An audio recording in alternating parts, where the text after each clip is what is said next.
তোফাজ্জল ভাইকে আপনারা চিনেন? আপনারা কি জানেন তোফাজ্জল ভাই কে ছিল? তোফাজ্জল ভাই কোন ব্যক্তি ছিল? তোফাজ্জল মানুষটা কে ছিল? আমরা কিন্তু এর আগে কিন্তু কেউই জানতাম না, কিন্তু কয়েকদিন থেকে তারা আমরা সবাই চিনি। সে এত বড় সেলিব্রিটি হয়ে গেছে যাকে মানুষ তাকে নিয়ে সমালোচনা করতে বাধ্য হইতেছে, কারণ তার মতো নিরহ মানুষ বাংলাদেশে মনে আর কেউই নাই। যারা কয়েক বছর আগে তার বাবাকে হারাইছে, তার কয়েক বছর আগে তার মাকেও হারাইলো, এখন এক বছর আগে তার ভাইকে হারাতে সে পাগলের মতো দিশেহারা হয়ে গেছে। সে কিন্তু পাগলও ছিল না, সে কিন্তু চোরও ছিল না, সে ডাকাইতও ছিল না। সে তোমার মতো আমার মতো একজন ভালো ভদ্রঘর ফ্যামিলির ছেলে ছিল। তার পরিবার, আপনজন, নিকটজন সমস্ত মানুষকে হারাইয়া যখন সে পাগলের মতো উত্তরা হয়ে গেছে, তখন চারদিকে সে মানসিক শান্তি খোঁজার জন্য এইদিকে ওইদিকে দৌড় পারে বেড়ায় খাবারের জন্য। এক কানা থেকে আরেক কানা যায়, এক এলাকা থেকে আরেক এলাকা যায়। তার কোনো অপরাধ ছিল না। সেই ব্যক্তি একজন সাদা সিধা নম্র ভদ্র ছিল। সে এক জায়গায় চাকরিও করত। সে সে তোমার মতো আমার মতো একজন সাধারণ ঘরের ছেলে ছিল। তার কোনো অপরাধ ছিল না, তার একটাই অপরাধ ছিল, সে তার খায়ের জ্বালা মেটানোর জন্য একটি ক্যাম্পাসে ঢুকছিল। সে জানতো না সেই জায়গায় ঢুকলে তার মৃত্যু হয়ে যাবে। ভাইরে, মানুষ আজকে এত জঘন্য হয়ে গেছে, স্বৈরাচার হাসিনার চেয়েও তারা খারাপ হয়ে গেছে। তারা ওপেনলি একটা মানুষকে খাবার দিয়ে কিভাবে মানুষকে মারা যায়, মারতে পারে, এটা একমাত্র তাদেরকে দেখে বোঝা যায়। তারা খাবার খাওয়াইছে, ভালো কথা, তাকে সেবা করছিল, মায়ের দিছিল, সেখানে কোনো আফসোস নাই।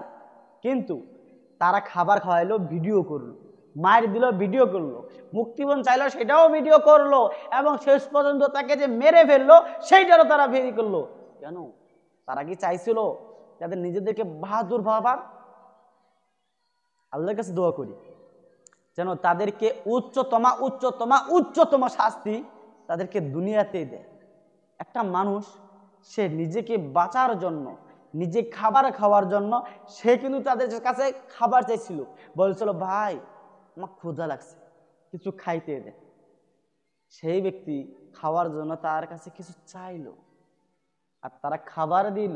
খাবার দেওয়ার পর তাকে মেরেও ফেললো। মানুষের আজকে যে নলেজ আছে, মানুষের আজকে বিবেক আছে, সেটা একটা কুকুরের চেয়েও নিম্নতমে চলে গেছে। কারণ একটা মানুষ যদি জানতো একটা মানুষের জীবনের মূল্য কতটা বেশি, পৃথিবীর সকল মানুষ যদি একত্রিত হয়ে পরিশ্রম করে, পৃথিবীর সকল বৈজ্ঞানিকরা যদি একত্রিত হয়ে পরিশ্রম করে, তারপরও একটা মানুষের অন্তরের ভিতরে একটা জীবন দিতে পারবে না। আর তোমরা সেই জীবন নিয়ে সেনেবেনি করতেছ, যখন যা চাইতে মন চাইতেছে তাই করতেছ, তোমরা তোমাদের যা ইচ্ছা তাই করতেছ।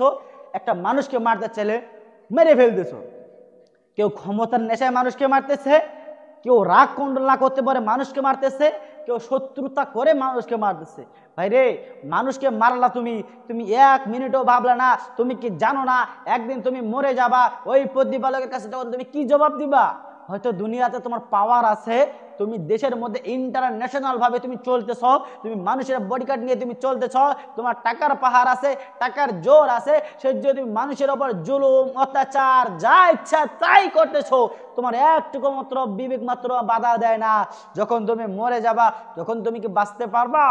This is why I can't is a very intelligent that country because my life Bangladesh. এই ছোট্ট বাংলাদেশের মধ্যে স্বৈরাচার আছে, অত্যাচারী ব্যক্তি আছে, জুলুমকারী ব্যক্তি আছে, একের পর এক নির্ভীক বান্দারা আছে, যাদেরকে দেখলেই মাথার রক্ত টলবল করতে করে একমাত্র তাদেরকে মারার জন্য। But I can't is a very intelligent, not I can't is a very science the country of the Bangladesh. Allah is the very also that Allah is a big small that manus can insan I can't is a very short. আফসোস তোমরা কোনোদিন শুধরাবে না। আল্লাহর কাছে দোয়া করি যেন এইরকম ভুল তোমরা আর না করো। মানুষের প্রত্যেকটা মানুষকে তোমরা মানুষ হিসেবে তৈরি করো।